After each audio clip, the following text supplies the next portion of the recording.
tutorial. It happens to be the very first class we have on the course. For those of us who are new to the stream, let's do a smash like button, subscribe to the channel, and use the comment section to let us know where you're streaming from, or you say hi, hello. That's how you mark your attendance of the stream. Now, for those of us who are not aware about private class, let's do our two. All right, enroll into our private class today, and this is where we walk you through all your classes throughout the semester, walking you through all your courses one after the all right, walking you through all your courses one after the other, without leaving any stone unturned. All right, just go to our official website www.talk.net, where you get to the WhatsApp button on the top right hand corner. Smash it, it takes you directly to our WhatsApp page where you can make your inquiries about the private class, respond to the requirement that will be sent to you thereafter, and you can be added to the private class. With this being said, let's go straight into it. Okay, so we have the course. Okay, PED232, and we'll be taking the foundation. Okay, we'll be taking the foundation for the course with statistics. Okay, statistics. Now, when we say statistics, what are we talking about? Statistics is said to be a branch of philosophy. A branch of philosophy that makes clear the laws and principles of beauty. The branch of philosophy. Let's take note of that first. And this branch of philosophy has other branches. But this particular branch of philosophy, what it does is that it makes clear the laws and principles of beauty. That makes crystal clear the laws and principles of beauty. Are we all on the same page? All right. Now, like I said, it's going to be a foundation for the course. Now, when we say statistics, all right, we've established the fact that it's a branch of philosophy. Now, this branch of philosophy tends to explain matters that are pertaining, all right, explains matters that are pertaining to values. Anything matters that are pertaining to values, all right, in as much as the matter is related or pertaining to value, then we have statistics. Oh, okay. So now, just a moment. I think that was an interruption with the supply. Okay. So now, just a moment. Just going to use my backup.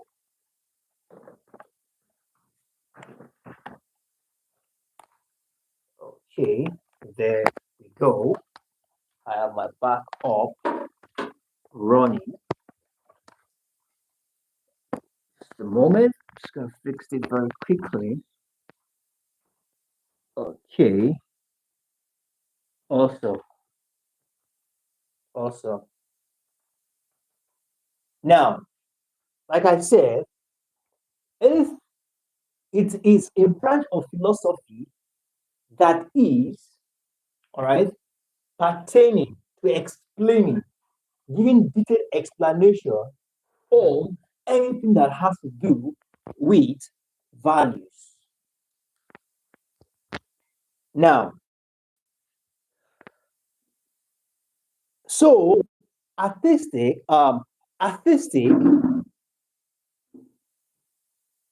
Now, artistic be the expression, all right, expression, okay, the expression of the appreciation,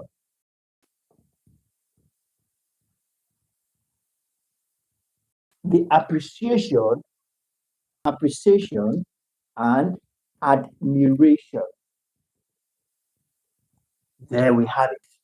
Then we are talking, all right, we are referring to, all right, what we call artistic. Now, one thing we need to understand here is that, in essence, artistic seeks to clarify taste in terms of what is beautiful. Artistics help to identify, all right, taste in terms of beautiful. Now, it is the formal study of art.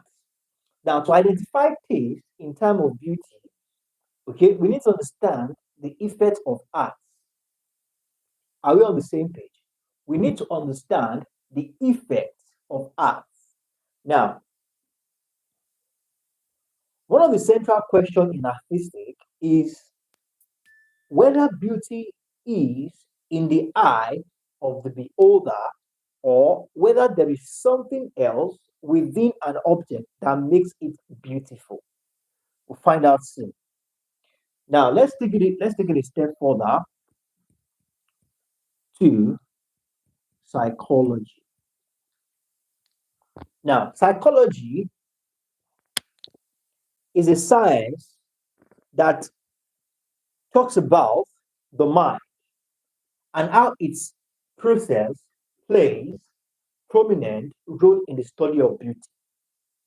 Okay, don't forget, when I'm talking about psychology in general, we're talking about understanding behaviors. All right, we are looking at how the study of how human beings behave, how they react in certain ways.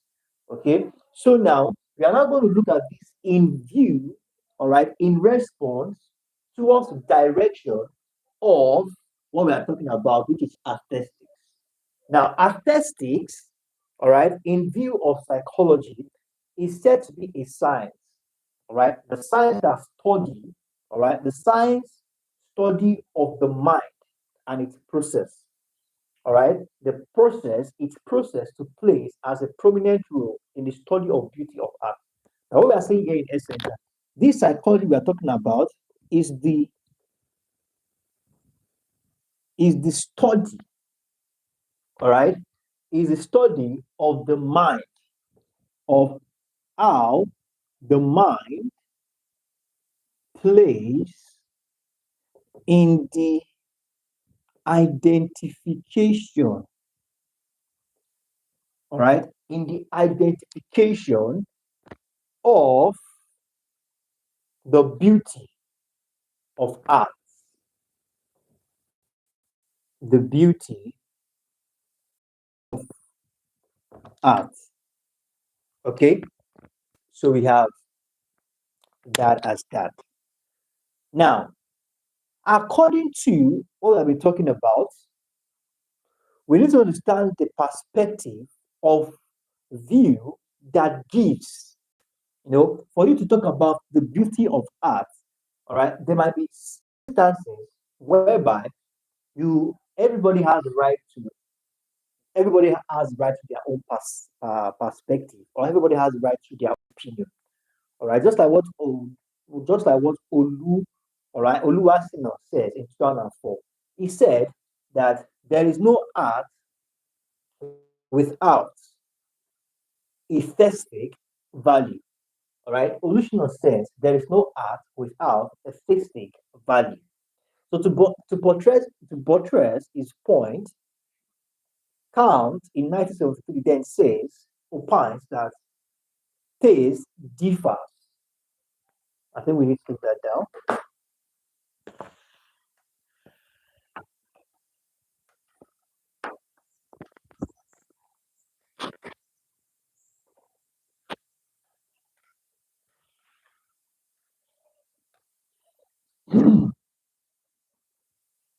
Now, Oluwashina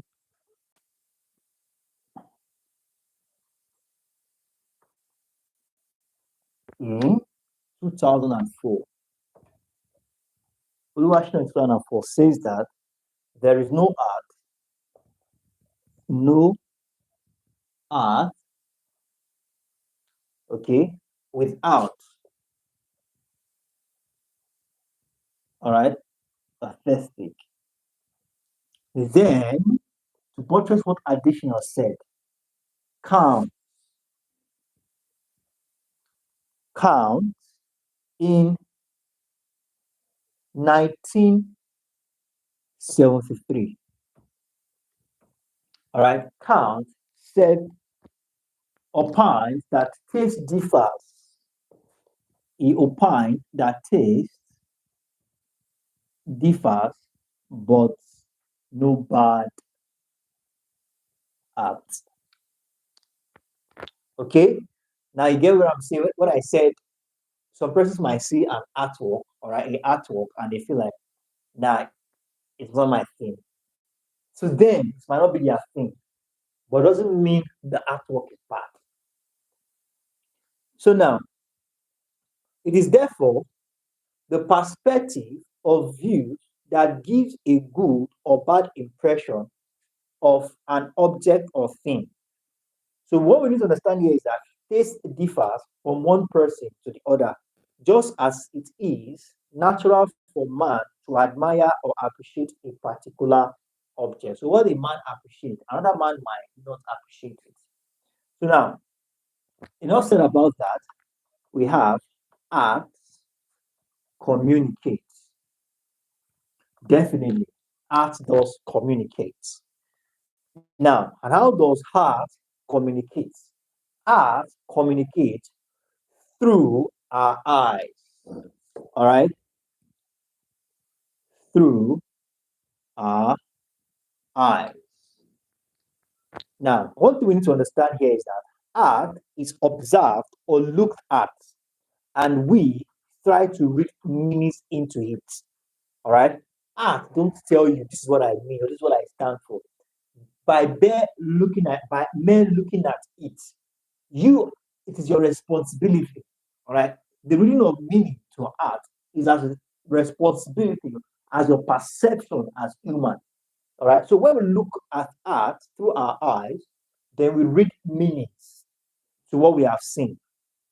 All right. Now we have that as that. Through this, we are trying to locate some meanings. When we read meanings to it, we are trying to locate some meanings in the experience. That is, the experience derived from looking at an art object.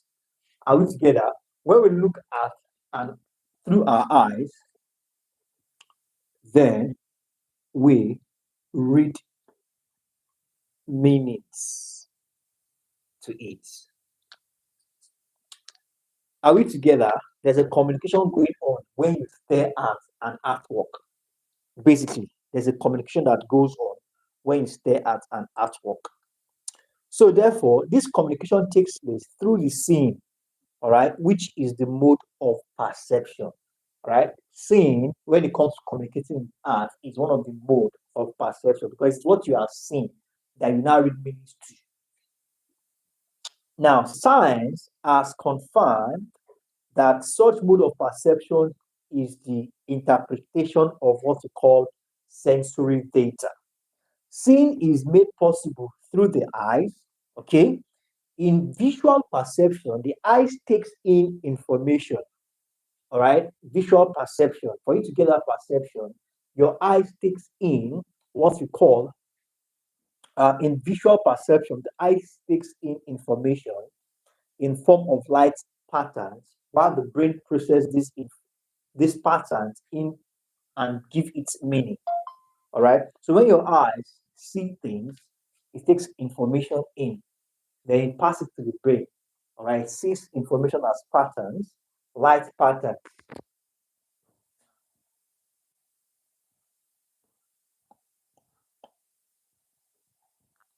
So your eye sees it, then it takes it in.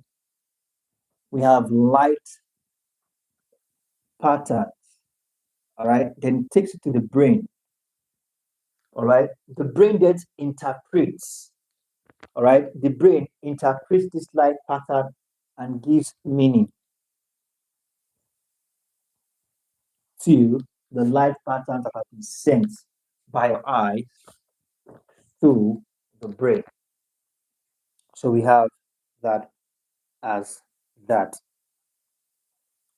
Now, however, we should note that we do not see things the same way, and in some situation, we do not all see the same thing at the same time.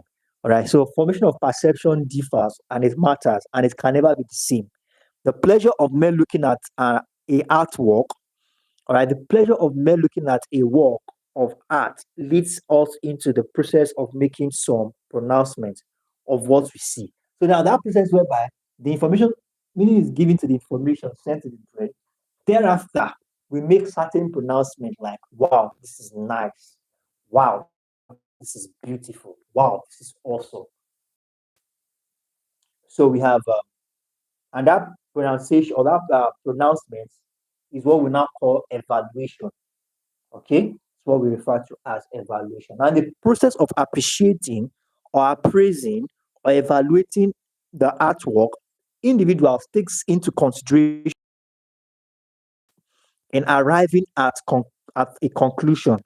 Whether an artwork is beautiful or ugly or bad, a lot of things are put into consideration for individual before an individual can say, okay, the artwork is not good, or I don't like it, or I like it. Now, when we say in visual art, factors are taken into consideration when looking at an artwork, for example. Now, in the assessment or appreciation of a work of the art, all right, of a work of art, the following may serve as reference points. So, what are these factors?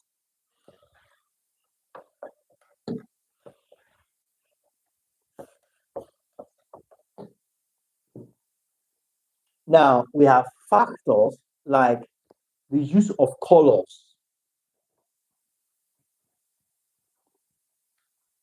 Okay, colors. We also have the theme, the space, the depth, the light, the shade.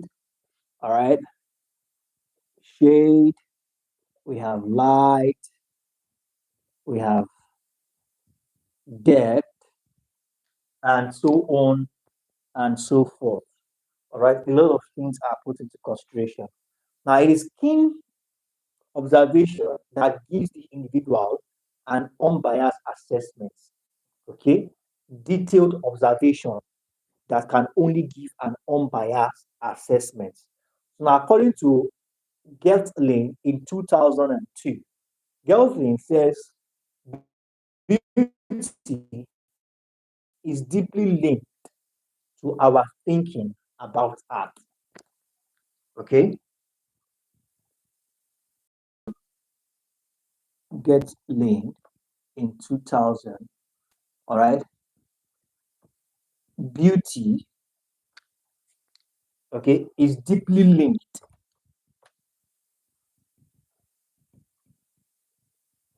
to our thinking about art. Okay, your thinking about art determines your perception about it. So we have that as that. Now, visual arts are more especially, all right, are primarily concerned with the manipulations of materials. Definitely. Visual art is about the manipulation, visuals, all right, manipulation of materials. We change materials, get them, change them, we make some adjustments, and you give life to them. All right. Now, those that are expressed, now this manipulation of materials can be expressed in two different ways, two different dimensions. Now we have they could be expressed in two dimensions or three dimensions. We have two and we have three dimensions. We expect expressed in 2 or 3 dimensions.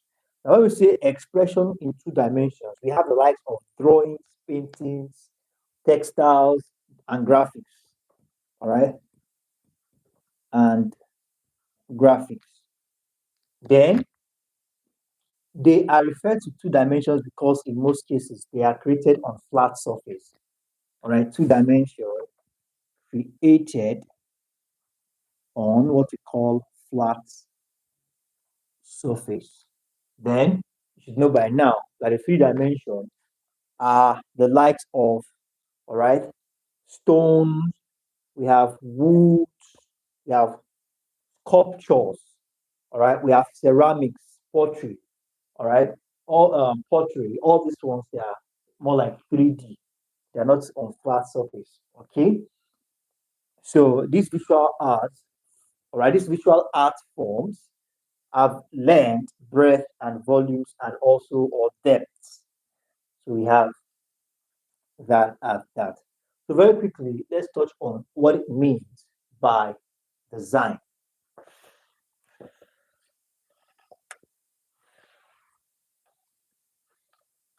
Now, when we say design, it is the art and service involved in planning and making of a product or tool, all right, a product, a tool, or an artifact. Now, that process that involves you to plan, put in some planning, design is said to be the art and service involved in the planning and making of a product, all right, an artifact, building or service while designing. One thing to get is that design is the deliberate act of bringing into being new artifacts, tools, products, and services. So the bottom line here is that there are a lot of work, a lot of things to be done. That process that you invest your time, your creativity, you put on your thinking time, your thinking cap in order to do what? Bring out something new. Okay?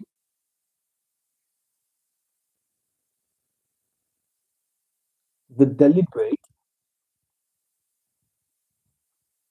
okay, is seen as deliberate act of bringing into being